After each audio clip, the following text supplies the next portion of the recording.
Hello everyone. Today we are going to start our new technical series, which is very important for MP sub engineer as well as for MP ITI training officer exam. इस 10 minute के video में हम hysteresis motor का complete जो है part देखेंगे। यदि हम बात करें कि हिस्टैरिसीस मोटर क्या होती है, तो हिस्टैरिसीस मोटर एक प्रकार की सिंक्रोनस मोटर है, ठीक है। बट ये स्पेशल सिंक्रोनस मोटर है। हम किस वे में इसको स्पेशल बोल रहे हैं? Because there is no winding on its rotor, ठीक है। It is a synchronous motor which has no winding on its rotor. अब रोटर में कोई वाइंडिंग ना होने के कारण हमको क्या है, डीसी एक्साइटेशन में भी नहीं देना होता है उसके रोटर में। बिकॉज यदि हम सिंक्रोनस मोटर की बात करें तो जो हमारी ओरिजिनली सिंक्रोनस मोटर होती है वो क्या होती है, उसको हमको स्टेटर में भी सप्लाई देना होती है और रोटर में भी सप्लाई देना होती है। लेकिन हिस्टैरिसीस मोटर के रोटर में कोई वाइंडिंग ना होने के कारण हमको क्या होता है, इसके रोटर में कोई भी वाइंडिंग नहीं होती, इसलिए ये क्या होती है, विदाउट डीसी एक्साइटेशन, ठीक है। अब जब रोटर में कोई वाइंडिंग नहीं है तो इसका जो रोटर होता है वो कैसा होता है, एकदम गोलाकार होता है, ठीक है। एकदम गोलाकार होता है, कोई स्लॉट नहीं होते हैं। तो ये क्या हो गई, ये इसकी जो सरफेस होती है वो क्या होती है, स्मूथ होती है, चिकनी होती है। दैट इज़ वाई एक समान सरफेस होने के कारण इसमें क्या होता है, यूनिफॉर्म एयर गैप। सपोज़ यहाँ पर ये रोटर कुछ इस प्रकार होता, यहाँ पर स्लॉट होते, तो क्या हो जाता, देखो यहाँ पर एयर गैप ज़्यादा और यहाँ पे एयर गैप कम जहाँ पे पोल होगा। सो अन्य मोटर्स के कंपैरिजन में जहाँ पर रोटर में स्लॉट होते हैं उसके कंपैरिजन में इसमें यूनिफॉर्म एयर गैप होता है। यूनिफॉर्म एयर गैप मतलब जो रोटर और स्टेटर के बीच का जो गैप होता है वो यूनिफॉर्म है, ठीक है। अब यूनिफॉर्म एयर गैप होने के कारण जब ये मोटर घूमती है तो इसका ऑपरेशन स्मूथली होता है, इसमें कोई भी आवाज़ नहीं आती है, ठीक है। एकदम स्मूथ आवाज़ आती है ना। अदरवाइज़ आपने और दूसरी इंडक्शन मोटर जब चलती हैं ट्यूब बेल वाली तो वो आवाज़ करती हैं, लेकिन हिस्टैरिसीस मोटर चलती है तो किसी भी प्रकार की कोई आवाज़ नहीं करती है, ठीक है। उसका मेन रीज़न ही क्या है, इसके स्मूथ ऑपरेशन का, क्योंकि इसके रोटर में कोई वाइंडिंग नहीं है, ठीक है। अब इस मोटर में टॉर्क कैसे प्रोड्यूस होगा, जैसे ही इस मोटर का जो स्टेटर होता है, इस स्टेटर को हम या तो सिंगल फेज सप्लाई दे सकते हैं या फिर 3 फेज सप्लाई दे सकते हैं, डिपेंड करता है कि हम मोटर को कैसे यूज कर रहे हैं, ठीक है। If we are using for low power और low torque application we are giving the single phase supply. If we are using for high power application और high torque application we will be giving our 3 phase supply, okay.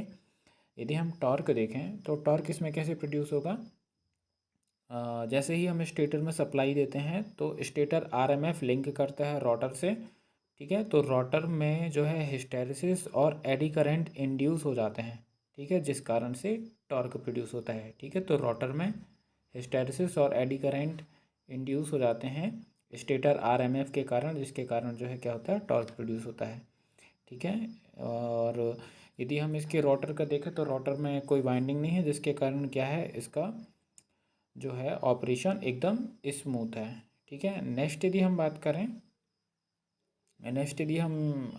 बात करते हैं इसके rotor का construction का, तो इसके rotor में मेनली क्या होती हैं, 2 लेयर होती हैं।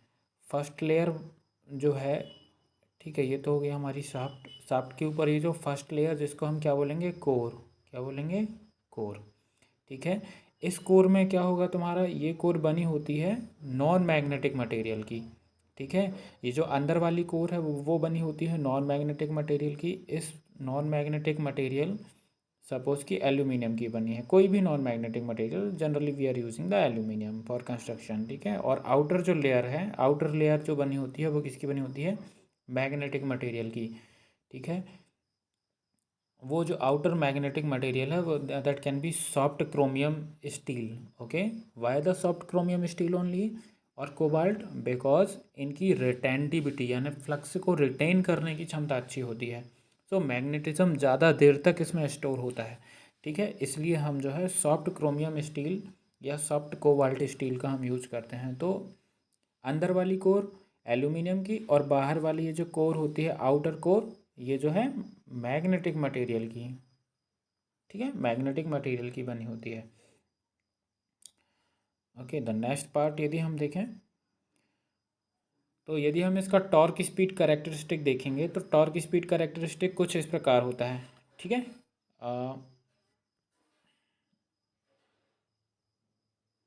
ओके, कुछ इस प्रकार होता है। यदि ये तो है, ये आइडियल है, ठीक है, लेकिन इसका जो है कुछ क्या होता है, टिल्ट हो जाता है यहाँ से, ये टिल्ट हो जाएगा, ठीक है। ये टॉर्क है और ये सिंक्रोनस स्पीड है। सिंक्रोनस स्पीड आप सभी जानते हैं, सिंक्रोनस स्पीड क्या होती है, 120 F/p, ठीक है। तो सिंक्रोनस स्पीड डिपेंड करती है फ्रिक्वेंसी पर, पोल पर। सपोज यदि I think we all know the synchronous speed, that is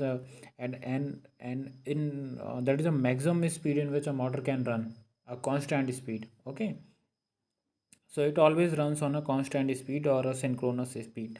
तो ये कर्व शो करता है कि ये मोटर जो है बहुत जल्दी पुल आउट करती है अपनी सिंक्रोनस स्पीड पर, ठीक है। इसलिए इस मोटर का यूज़ जो है हम हाई इनर्शिया वाले लोड पर करते हैं, ठीक है। तो यदि हम इसका एप्लीकेशन देखेंगे तो इसका एप्लीकेशन हम कहाँ करेंगे, जहाँ पर स्मूथ ऑपरेशन चाहिए, नॉइज़ नहीं चाहिए, ठीक है। तो इसका मेन यूज जो है कहाँ होता है, स्मूथ ऑपरेशन में, ठीक है, स्मूथ ऑपरेशन में जहाँ पर नॉइज़ ना हो, रिकॉर्ड प्लेयर्स में, इलेक्ट्रिक क्लॉक्स में, ठीक है। ये जो है जनरली छोटे साइज़ के लिए बनाई जाती है मोटर, ठीक है। सो हिस्टैरिसीस मोटर में इतना ही इम्पोर्टेंट है। मैं इसके कुछ मॉक्स भी करा रहा हूँ। इतना मॉक्स करने के बाद आपको हिस्टैरिसीस मोटर में और भी कुछ करने की ज़रूरत नहीं है, ठीक है। तो फर्स्ट मॉक्स यदि हम देखें तो फर्स्ट क्वेश्चन हमारे पास है, in which single phase motor the rotor has no teeth और वाइंडिंग। तो कौन सी मोटर में रोटर और में कोई भी टीथ वाइंडिंग नहीं होते हैं, हिस्टैरिसीस मोटर में, ठीक है। नेक्स्ट यदि हम देखेंगे, which of the following motor has no winding on its rotor, ठीक है। तो कौन सी मोटर में जो है रोटर नहीं होता है, हिस्टैरिसीस मोटर में नहीं होता है, ठीक है। The area of hysteresis loop for the magnetic material used in the rotor of a hysteresis motor should be, area of hysteresis loop क्या होना चाहिए भाई, जब एरिया ऑफ हिस्टैरिसीस लूप ज़्यादा होगा तभी तो वो टॉर्क ज़्यादा होगा। So area of hysteresis loop should be very large, जितना ज़्यादा हिस्टैरिसीस लूप होगा उतना ही ज़्यादा उसका स्टार्टिंग टॉर्क होगा, ठीक है। So to keep the starting torque more and more, what we want is hysteresis loops of the magnetic material should be large, so that जब हिस्टैरिसीस लूप ज़्यादा होगा तो क्या होगा, इसकी रिटेंटिविटी भी ज़्यादा होगी। हिस्टैरिसीस लूप आई थिंक आप सभी अवेयर होंगे, ठीक है। हिस्टैरिसीस लूप क्या होता है, कुछ ऐसा बनता है, ठीक है।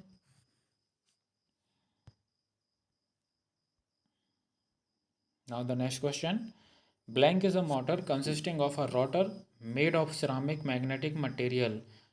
अच्छा, एक और पॉइंट है कि जो हिस्टैरिसीस मोटर का रोटर होता है, ठीक है, वो सिरामिक मैग्नेटिक मटेरियल का बनता है। सिरामिक मैग्नेटिक मटेरियल का क्यों, क्योंकि जो सिरामिक मैग्नेटिक मटेरियल होगा उसकी जो है रेजिस्टिविटी ज़्यादा होती है। अब रेजिस्टिविटी ज़्यादा होगी तो उसमें एडी करंट फ्लो नहीं कर पाएगी, और जब एडी करंट फ्लो नहीं कर पाएगी तो उसकी सरफेस पे होने वाले एडी करंट लॉस भी क्या हो जाएंगे, मिनिमम हो जाएंगे, ठीक है। सो जो हिस्टैरिसीस मोटर है, तो हिस्टैरिसीस मोटर का जो अपन रोटर बना रहे हैं तो उसमें जो मैग्नेटिक मटेरियल हम यूज़ करते हैं वो सिरामिक मैग्नेटिक मटेरियल यूज़ करते हैं, ठीक है। वाई, बिकॉज सिरामिक मटेरियल की रेजिस्टिविटी ज़्यादा होती है, जिसके कारण जो है उसमें एडी करंट लॉस कम होते हैं, ठीक है। तो एडी करंट लॉस कम करने के लिए हम सिरामिक मटेरियल यूज करते हैं रोटर बनाने के लिए। तो कौन सी मोटर में करते हैं बेटा, हिस्टैरिसीस मोटर में, okay. The next one is, in a single phase hysteresis motor the rotor cylinder is made up of, again I have told you, single phase hysteresis motor में रोटर सिलेंडर कैसे बनेगा, ये बनेगा आपका magnetically smooth Chrome steel, ठीक है, magnetically smooth Chrome steel, ठीक है, बिकॉज क्या होती है इसकी अच्छी रिटेंटिविटी, रिटेंटिविटी, ठीक है, रिटेंटिविटी यानी फ्लक्स स्टोर करने की कैपेसिटी या मैग्नेटिज्म स्टोर करने की कैपेसिटी वो अच्छी होती है, ठीक है। नेक्स्ट यदि हम देखेंगे, the rotor of a hysteresis motor is made up of ceramic permanent magnetic material which causes what, it causes no eddy current losses, ठीक है। अभी अभी बताया था मैंने कि सिरामिक मैग्नेटिक मटेरियल जब हम यूज़ करते हैं रोटर में तो सिरामिक मैग्नेटिक मटेरियल की रेजिस्टिविटी ज़्यादा होती है। अब जब रेजिस्टिविटी ज़्यादा होगी, आर ज़्यादा होगा, तो इसमें फ़्लो करने वाली करंट क्या हो जाएगी, एडी करंट। एडी करंट क्या हो जाएगी, सॉरी बच्चा, यदि आर जो है ज़्यादा हो जाएगा तो एडी करंट जो फ्लो होगी वो क्या हो जाएगी बेटा, मिनिमम हो जाएगी, ठीक है। तो एडी करंट मिनिमम होगी तो एडी करंट से होने वाला लॉस भी क्या हो जाएगा, मिनिमम हो जाएगा। Got it. So the correct answer for this one is no eddy current loss. Okay, the next one is hysteresis motor is employed for high quality tape recorders. The most probable reason for the same is, अब हम tape recorder में hysteresis motor का use क्यों करेंगे, क्यों, क्योंकि ये extreme steady torque देता है, ठीक है। स्टीडी, भाई टेप रिकॉर्डर में क्या चाहिए होता है, टेप रिकॉर्डर में हमको चाहिए कि मोटर से क्या मिले, हमको कांस्टेंट टॉर्क मिले, ठीक है।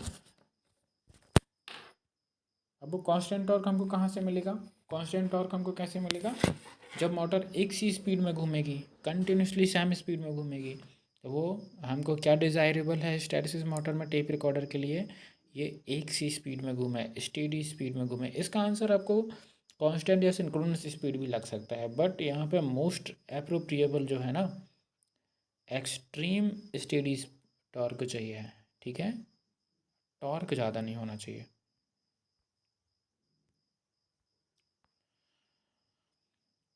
यहाँ पर ये हिस्टेरिसिस मोटर का डायग्राम है, आप देख सकते हैं, ठीक है,